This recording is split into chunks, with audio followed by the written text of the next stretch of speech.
দর্শক, মাদ্রাসায় বোমা বিস্ফোরণের আরো তথ্য জানাতে আমাদের সঙ্গে কালকিনি থেকে যোগ দিচ্ছেন সহকর্মী আরিফুর রহমান। আরিফ, বোমায় আহতদের ব্যাপারে নতুন কোনো তথ্য আপনার কাছে আছে কিনা জানাবেন। এছাড়া মাদ্রাসার মধ্যে বোমা এলো কিভাবে, এই ব্যাপারে পুলিশের কাছ থেকে নতুন কোনো তথ্য পেয়েছেন কিনা?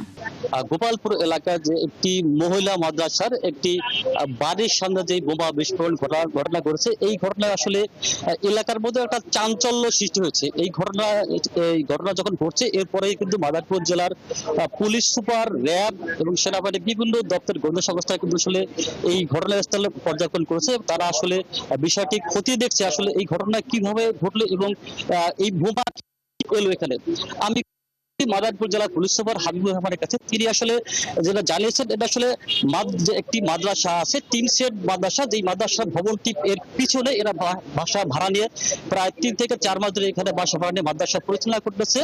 দারুস সুন্নাহ মহিলা মাদ্রাসা, সেই মাদ্রাসার শিক্ষার্থীরা একটি যেই পাশের বাড়ি আছে, সেই বাড়ির সামনে যে বারান্দা আছে, সেই বারান্দায় একটি বল সদৃশ, টেনিস বল সদৃশ একটি বোমা সদৃশ বস্তু দিয়ে খেলা করতেছিল। এই খেলা করার সময় হঠাৎ কি বোমাটা কিন্তু বিস্ফোরিত হয়। সেই বিস্ফোরিত হওয়ার সাথে সাথে যে বিকট শব্দ হয়, সেই বিকট শব্দ হওয়ার পরে কিন্তু এলাকায় নিয়ে যায়। এর মধ্যে একজন শিক্ষার্থী আদিব আক্তার, তার অবস্থা খারাপ হলে তখন সে আদিব আক্তারকে ঢাকা মেডিকেল কলেজ হাসপাতালে রেফার করা হয়।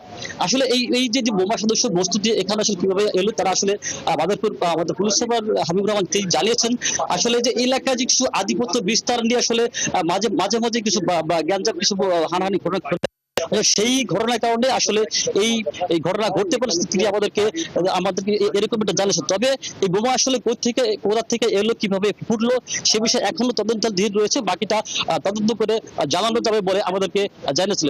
এই ছিল আসলে মাদারীপুর থেকে আমাদের এই যে মহিলা মাদ্রাসা বোমার পড়ার প্লাস্টিক বোমার সর্বশেষ তথ্য। ধন্যবাদ আরিফ আপনাকে। দর্শক, মাদারীপুরে মাদ্রাসায় বোমা বিস্ফোরণের বিস্তারিত জানাচ্ছিলেন সহকর্মী আরিফুর রহমান।